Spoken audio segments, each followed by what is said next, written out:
Imagine a city where your salad greens are grown just a few floors above your apartment, where fresh tomatoes are harvested from a rooftop down the street, and where the fish for your dinner is raised in a symbiotic system right in your neighborhood.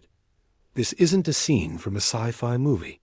It's the promise of urban agriculture, a revolution that's taking root in cities all around the globe. But it raises a huge question. Could these city farms actually feed the entire world? Let's dig in and find out. First, what exactly is urban farming? It's not just a few pots of basil on a windowsill. We're talking about a massive range of techniques. There are rooftop gardens turning unused space into green oases. There are vertical farms, which are essentially agricultural skyscrapers, stacking layers of crops indoors under precisely controlled LED lights. And then there's aquaponics, a brilliant system where fish waste provides nutrients for plants, and the plants, in turn, clean the water for the fish. From community gardens and vacant lots to high-tech indoor facilities, urban farming is transforming how we think about where our food comes from. The benefits are incredibly compelling. Let's start with freshness and nutrition. Traditional agriculture often involves shipping produce across continents. A head of lettuce might travel thousands of miles before it reaches your plate, losing vital nutrients and flavor along the way. With urban farming, the journey from farm to fork can be just a matter of minutes. This means you get produce at its absolute peak of freshness, packed with vitamins and taste. Imagine harvesting your own strawberries, still warm from the sun, on a city rooftop. It's a game changer for quality. Then there's the environmental impact. Our current food system has a massive carbon footprint. Think of all the fuel used for tractors, transportation, and refrigeration. Urban farms slash these food miles to practically zero. Vertical farms in particular are incredibly efficient. They can use up to 95% less water than traditional field farming because the water is recycled within a closed-loop system. They also eliminate the need for chemical pesticides and herbicides, which is better for our health and for the environment, preventing harmful runoff into our water systems. By growing food where people actually live, we can significantly reduce the strain on our planet. But it's not all sunshine and strawberries.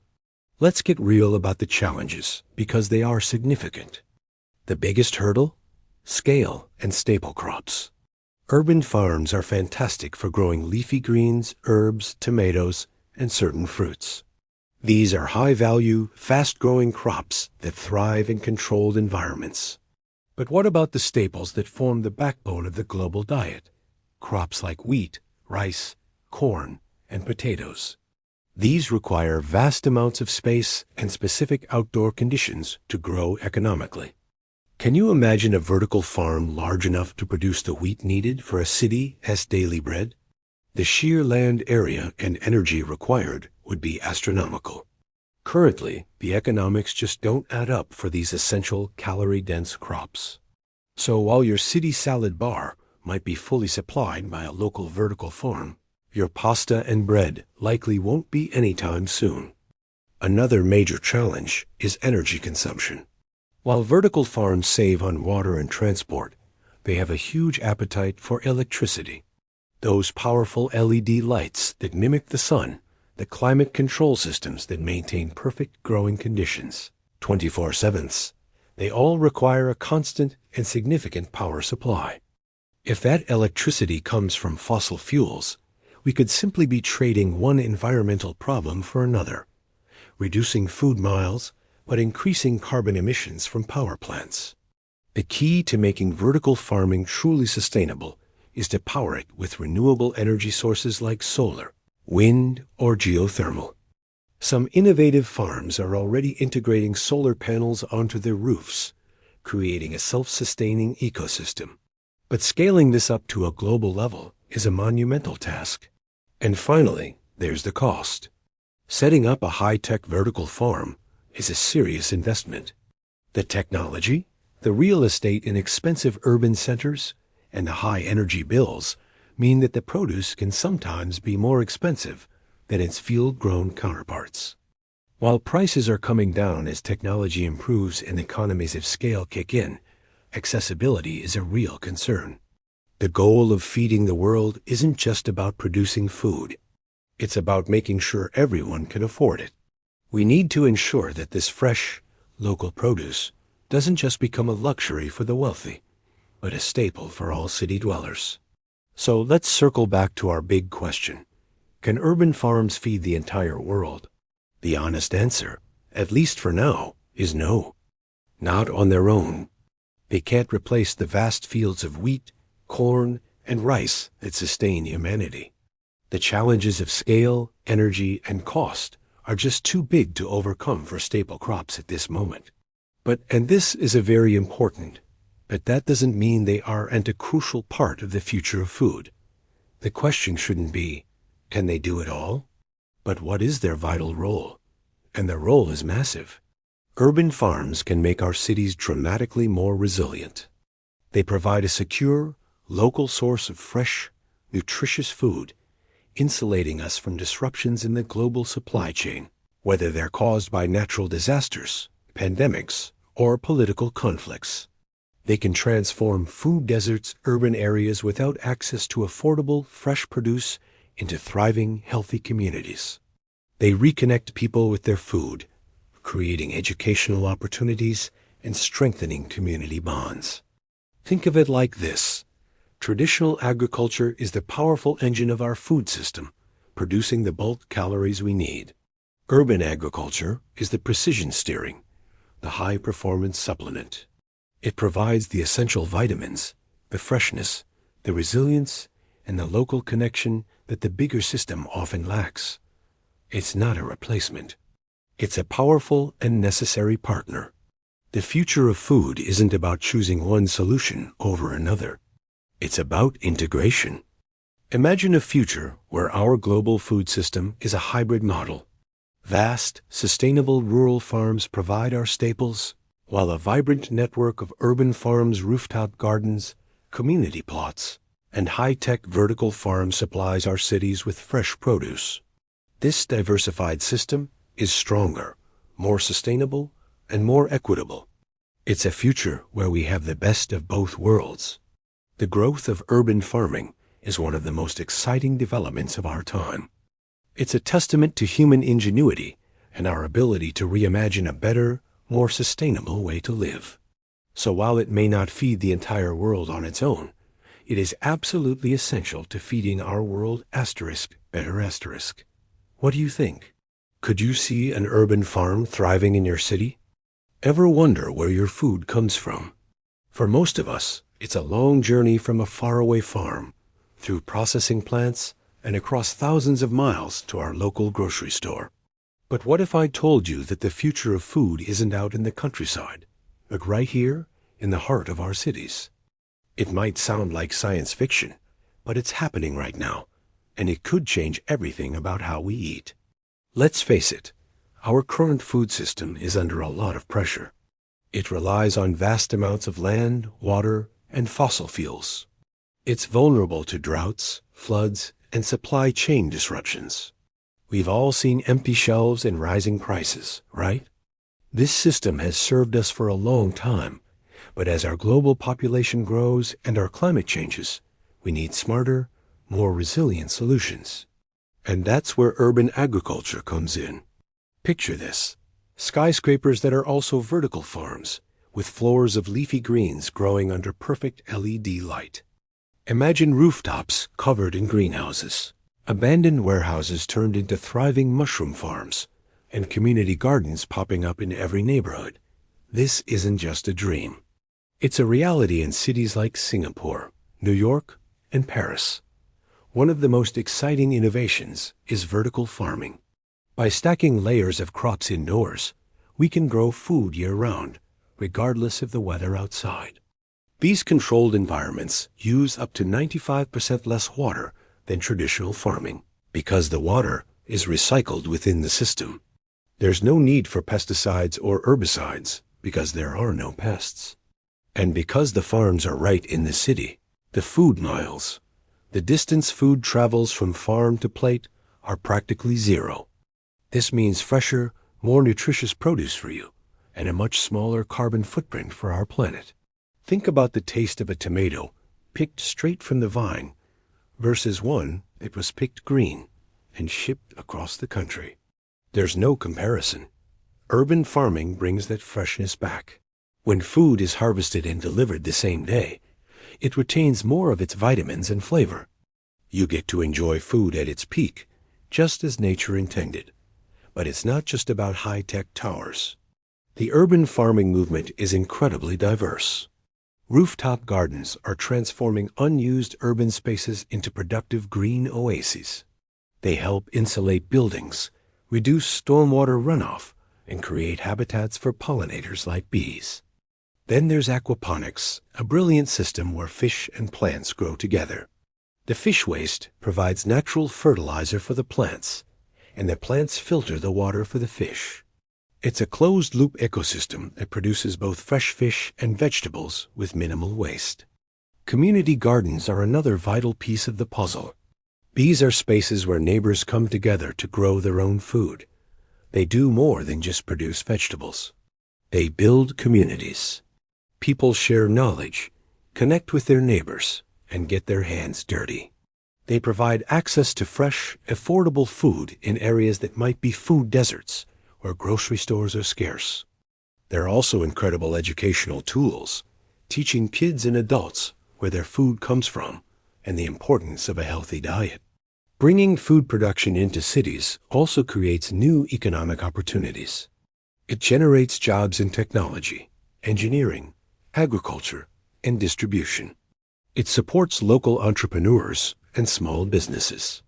Instead of sending our money to large, distant corporations, we can invest it right back into our own communities, making them stronger and more self-sufficient.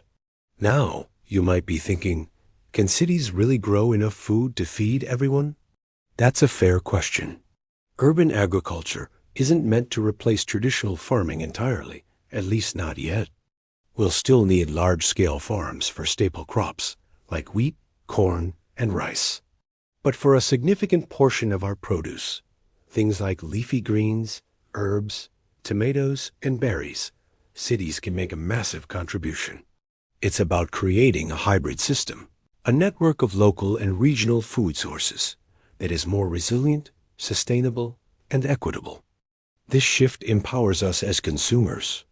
When you know the person who grew your food, there's a level of trust and connection that's lost in our current anonymous system. You can ask questions, learn about their growing practices, and be confident in the quality of what you're eating.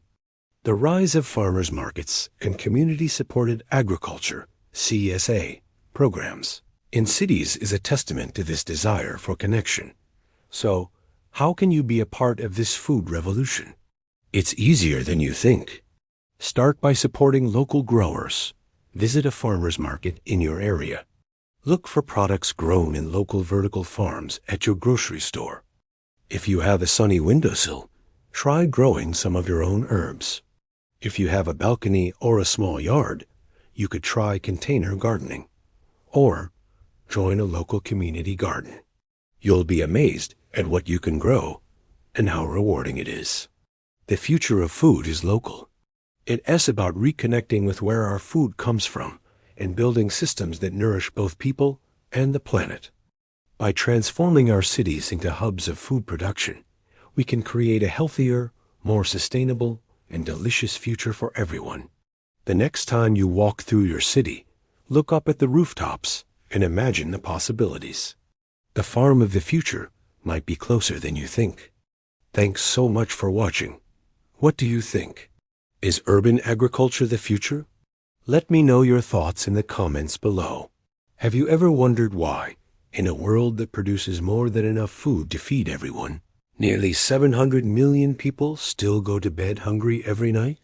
It's a staggering number, a paradox that seems almost impossible to solve. We hear about complex global supply chains, climate change, and economic instability, all massive, overwhelming problems. But what if I told you there's a powerful, often overlooked solution that's already working right now in communities all over the world? And the best part? It's something you can understand and even be a part of. Stick with me, because today we're uncovering the hidden key to fighting global hunger. And it's not what you think. It's not about some futuristic technology or a massive global policy that will take decades to implement. It's simpler, more grounded, and incredibly effective. We're talking about empowering local farmers. Now, I know what you might be thinking. Local farmers? That sounds small. How can that possibly solve a global crisis? And that's the exact misconception we're going to tackle today. Because when we say empower, we're not just talking about giving someone a bag of seeds. We're talking about a revolutionary shift in how we approach food security. Let's break it down. Globally, smallholder farmers, we read talking about families farming on less than 2 hectares of land, produce about a third of the world's food. In many developing nations, they are the backbone of the entire food system. Yet, ironically, these are often the same people who suffer most from hunger and poverty. Why? Because they face a mountain of challenges. They often lack access to quality seeds, modern tools, and effective, sustainable farming techniques. They're vulnerable to unpredictable weather, pests, and diseases that can wipe out an entire year's harvest in a matter of days. And even if they do manage a good harvest, they often can't get a fair price for their crops due to a lack of access to markets or exploitation by middlemen. This is where the real solution comes into play. It's a multi-pronged approach focused on 3 key areas: knowledge, resources, and market access. Let's start with knowledge. Imagine you're a farmer who has been planting the same crop the same way your grandparents did. It works most of the time. But now, the rains are less predictable, and new pests are showing up. Organizations around the world are now working directly with these farmers, not to tell them what to do, but to share knowledge. They're teaching sustainable techniques like agroforestry, where trees are planted among crops to improve soil health and retain water. They're demonstrating how to create natural pesticides from local plants, reducing reliance on expensive and often harmful chemicals. This isn't about replacing traditional wisdom. It's about blending it with modern, climate-smart science to create resilient farms that can thrive even in a changing world. It's about turning a farm from a gamble against nature into a stable, productive enterprise. Next up, resources. Knowledge is powerful, but it's not enough if you don't have the tools to act on it.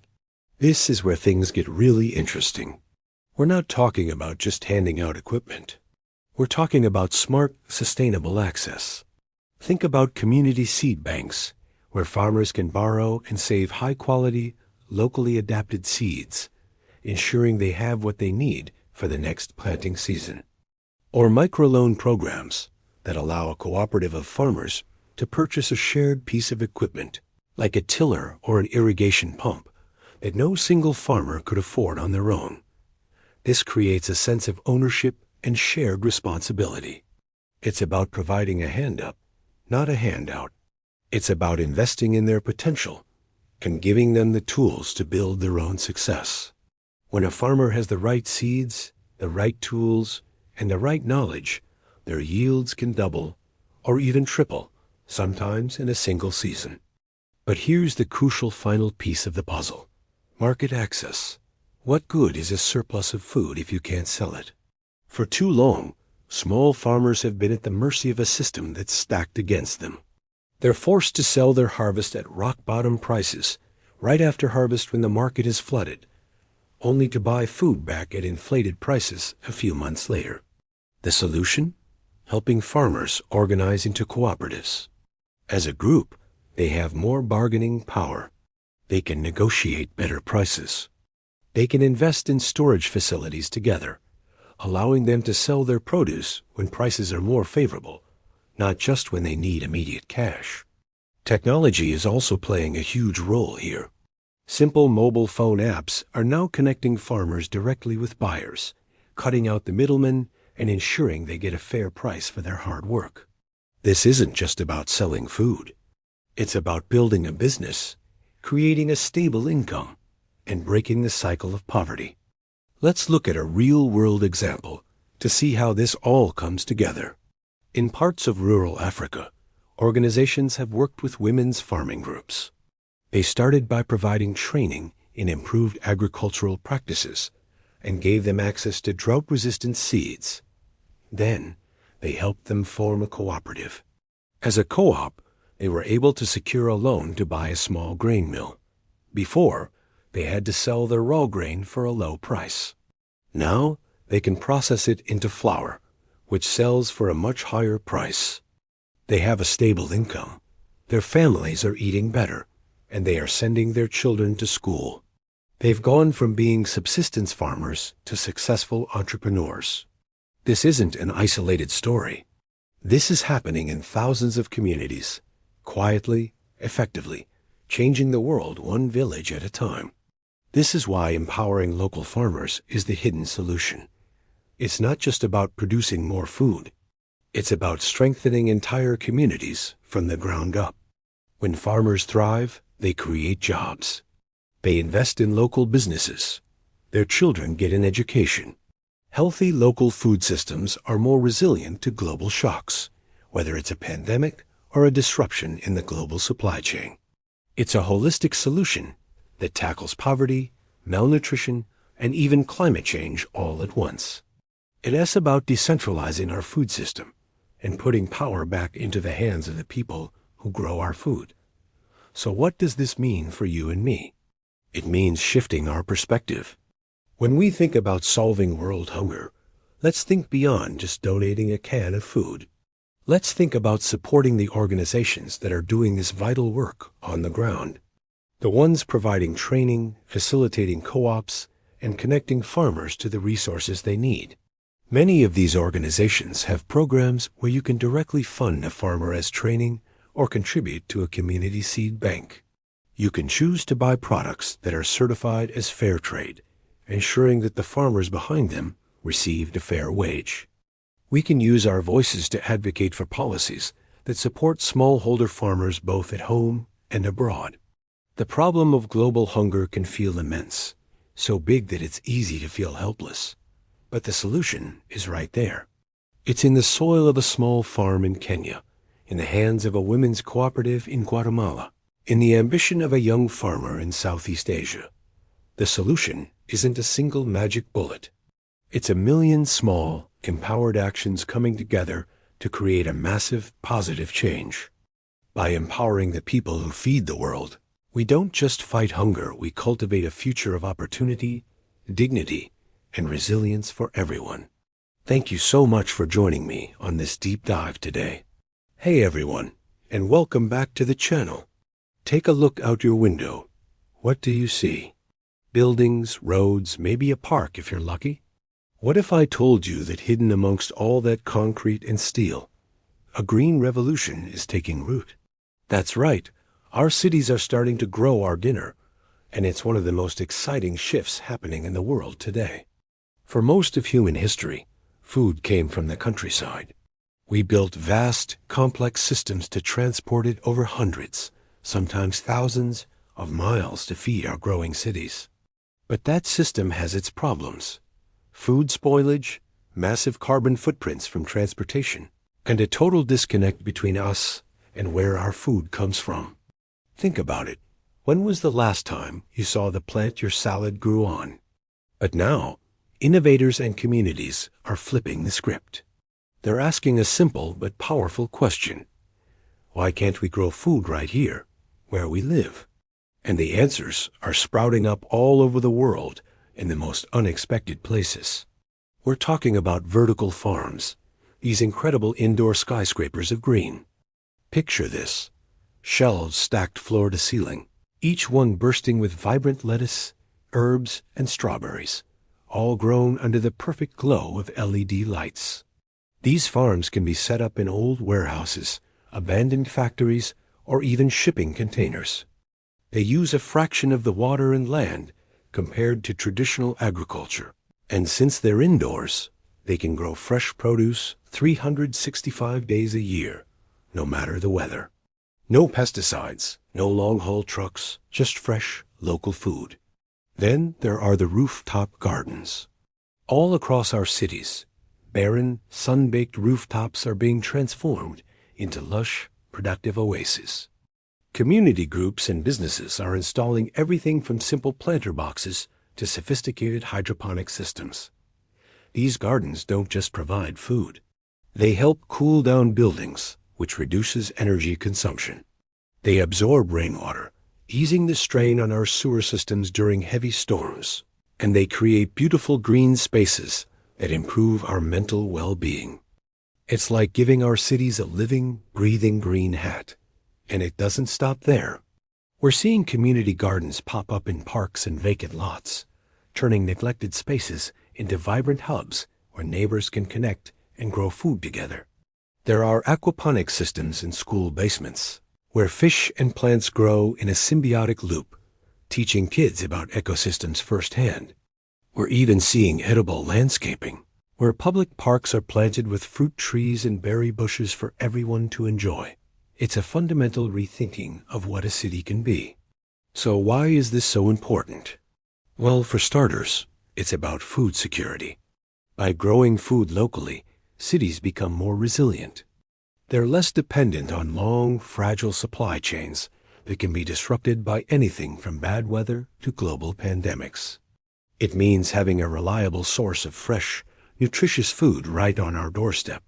It's also a huge win for the environment. The average meal on your plate has traveled over 1,500 miles. All that transportation burns a massive amount of fossil fuels. Urban farming slashes these food miles to virtually zero. Plus, methods like hydroponics and aquaponics use up to 90% less water than soil-based farming, which is a game changer in a world facing increasing water scarcity. And let's talk about the food itself. Have you ever tasted a tomato picked straight from the vine, still warm from the sun? The flavor is on another level. When produce is harvested and eaten within hours, it's not only tastier, but it's also more nutritious. Vitamins and nutrients start to degrade the moment something is picked, so fresher really is better. But maybe the most powerful impact of urban farming is social. These projects build community.